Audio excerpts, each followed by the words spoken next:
This video is presented by EA Game Changers, and this is also not the final thing of the pack, so yeah, there might be changes when it's released. Well, hello, hennies! How we all diddly doing? How's everybody holding up? I have no right to be in such high spirits, right? Because usually I would be... Oh my god, is that a bit of cookie? Sorry. Yes, so it is. Usually I would be absolutely dead by now, because I've recorded 6 episodes back to back of the LP, which I think you'll have already seen the first episode for. I think I'm planning for this video to go up after that. 6 episodes, and I am still so fucking hyped. I absolutely love this pack, and I'm so excited for it to come out and for you guys to be able to play with it as well. I think actually my favorite expansion pack in The Sims 4 is Seasons, but I think this absolutely trumps it, and I think this also has the possibility to become probably my favorite expansion pack that has ever been released in The Sims. No, that's a lie. Sorry, nothing can ever replace Making Magic. I think it's Generations and Making Magic Tide. That is another bit of cookie on my finger. Sorry. Generations, Making Magic Tide, and then just slightly underneath that is this, because nothing can ever top them two. I'm not gonna lie, they are amazing, but this, she comes fucking close. Like 6 episodes and I'm still so hyped, and I have still got so much to do, so I hope you enjoy the first episode of that one. Today is just going to be a speed build video because I needed to make a house before I actually started my LP, so this is the making of that, and this is my first ever experience of this pack, so everything you're seeing is me discovering things for the first time. So if I linger a little bit too long on an object, that is why. So, oh god, I absolutely love this build and buy mode. It's actually really refreshing to build in a kind of environment that is basically my own environment. Because I know that we have Windenburg with Get Famous. No, Get Together. Sorry, my brain is a little bit scrambled from all the recording. So if I'm talking shit, it's not that far out of my actual ordinary content. So you just know what you signed up for when you hit the subscribe button. But yeah, it's really nice because it's my experience of it. But one of the reasons why I like this pack so much is because it's so close to my own experience. Middlesbrough is like right next to the countryside, despite being the industrial queen that she is. But it's also set in the Cotswolds, which is somewhere down south. I don't live in the north. I'm not to know, but it could be the Cotswolds, but it also could be Scotland. It also could be Ireland. It also could be any countryside place within the vicinity of the UK. So yeah, or outside of the UK. And that's why I love it so much, because it's so reminiscent of that. My favourite thing about this pack, there's many favourite things about this pack. Not speaking gameplay wise, just pure aesthetics wise, because you can watch the gameplay videos for that, but is the rolling hills. Oh my god, I love them. There's a place near me called Rosebery Topping, and I remember being in primary school and drawing a picture of it because you could literally see it. So that is basically my experience, and it feels like home, and I feel so happy. And let's not even get into the fucking... Well, actually, let's dig a hole, bury me in there. Let's deep dive into the cottagecore aspects of this pack, because you all know I am a slag for cottagecore right now. It started with lockdown, and I did get into a little bit. There's a video, it's like a mental health update, and I have a cottagecore top on. I had to shut it out because I just shut out 3/4 of my wardrobe. If anything, that had... This is deep dive, this is real talk, but I deleted. I deleted anything from my outfits that had any memories, and I wanted to start afresh. So like I got rid of my new old wardrobe, so I don't actually have that cottagecore top anymore. But that was my first entree. That was my first. That was in a 6-course meal. That was my entree into cottagecore. And then it got to about November, December of last year, and I was going through a bit of a shit time, and I was watching films with my friends, and they put on Pride and Prejudice, which it kind of ignited something in my brain, because when I was about 14, 15, I went through a classic book and Pride and Prejudice special interest. And then I don't know how, I did start working in a pizza shop, and that did take up the majority of my time when I was like 15, borderline illegal, potentially fully illegal. Yeah, so that kind of took it up, and then life happened. I went to college, I went to university and stuff like that. And then this moment when my friend put on Pride and Prejudice, it was like an awakening for me, because I was like, oh my fucking god, I forgot how much I loved all of this, and I can feel the special interest starting. And then that started my Mr. Darcy interest, and also older interests, and then like a Regency interest, Victorian interest I'm really into at the minute as well. I'm reading so many history books about Victorians and watching so many documentaries that I am like fully submerged into my special interest right now. So this pack coming out is not only my perfect special interest, but notice a pack literally called Henford on Bagley, and my literal saying is, hey hens, how are we all diddly doing? There's so many hens in this pack. There's so many references to hens in this pack. Crumple bottoms are back in this pack. So this is basically my entire pack to a T, and it's also come at a time when my special interest in everything like this is at an all-time high as well. And then also COVID is a thing that has affected us all massively in this entire year, and that has also massively impacted my mental health as well as everybody else's in the world. Like any kind of, so many people have developed mental health issues, but also people that already had them, it's kind of made them even worse, and that's kind of been the experience for me. My anxiety has been at an all-time high. Things that used to make me a little bit uncomfortable have become debilitating. And also not even just to talk about the impact that the fact that we're in a global pandemic has on mental health. Sorry to bring COVID up because I know that we're all pretty much sick of it right now, but sometimes I just sit and think about the fact that like this is no wonder like we're all a little bit insane in the membrane right now, because this is literally the scariest thing to happen in our lifetime. So all of that basically, and like the fast pacedness of it all, and like our lives changing so dramatically in such a short period of time, especially combined with like Pride and Prejudice, has kind of made me just step back and appreciate the little things in life. And my biggest dream is to buy a house in the countryside that lives off the land, that is self-sustaining, and move my entire family there, and we all have separate wings because we love each other in theory. We love the idea of each other. Don't get unwell in close proximity to each other. So that's my biggest dream. So this pack is basically just playing at every single one of my tastes. And you know what, you might not enjoy this pack if that's not necessarily for you, but if you prefer like the more slow paced, family oriented gameplay, then this is 100% for you. Oh my god. And there is a lot of lore in this pack as well, which I am planning on doing an entire history of. So I don't know if this will be out this time or when the pack actually come out,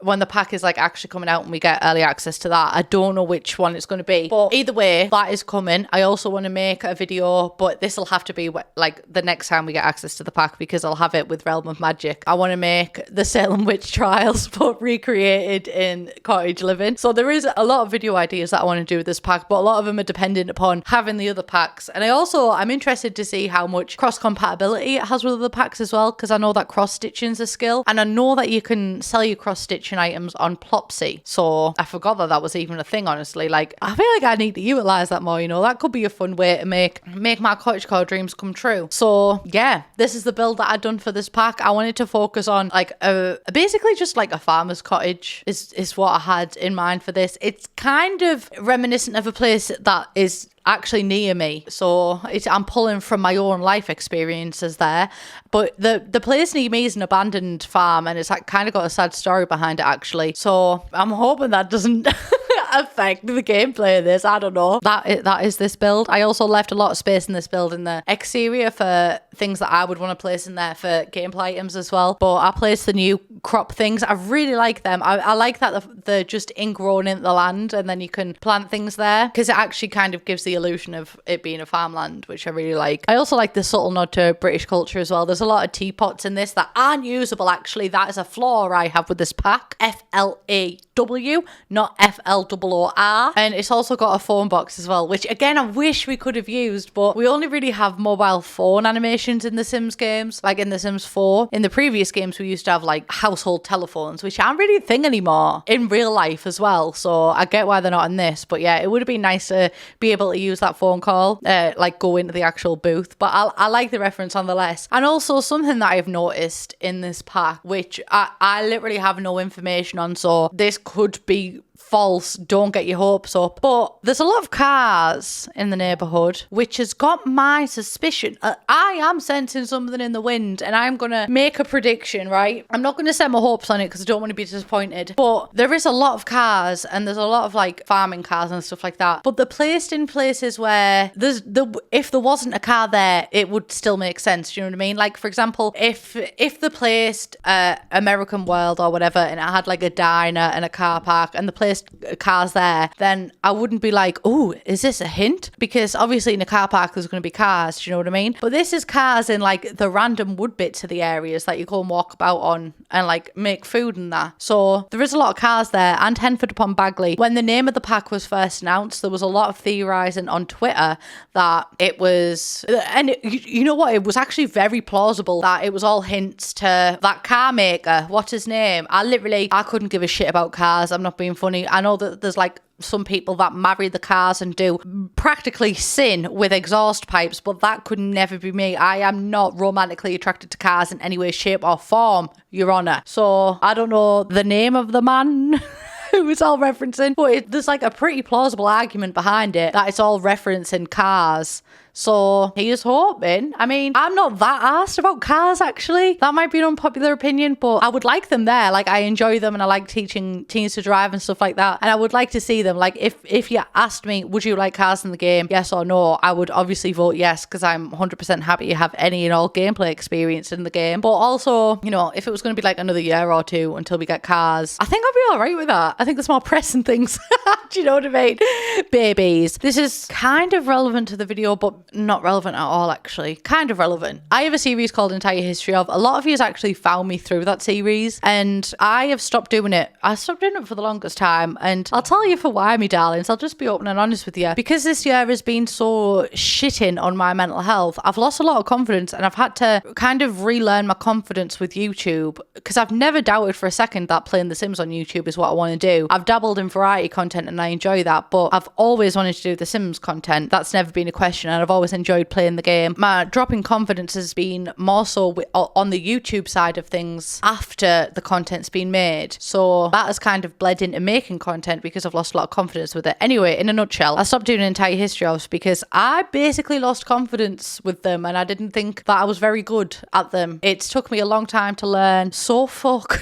Like, I enjoy them. I enjoy them so much. So they will be coming back. I don't know how often or how frequent they'll be, but they will definitely be coming back, and I'm going to change my content up a little bit as well, because I have discovered that I actually really want to do long form content, and I discussed this a little bit in my Let's Play that I do, but long form content in terms of like making a script and writing the script, that's the same thing, talking the script, like basically longer videos that take a lot of orchestration behind the scenes. So I've decided that instead of focusing that attention on reviews, which caused me a lot of anxiety in every single step of the process, I would rather focus that, sorry, I need to mute my phone because Steph Sims is going wild in my DMs.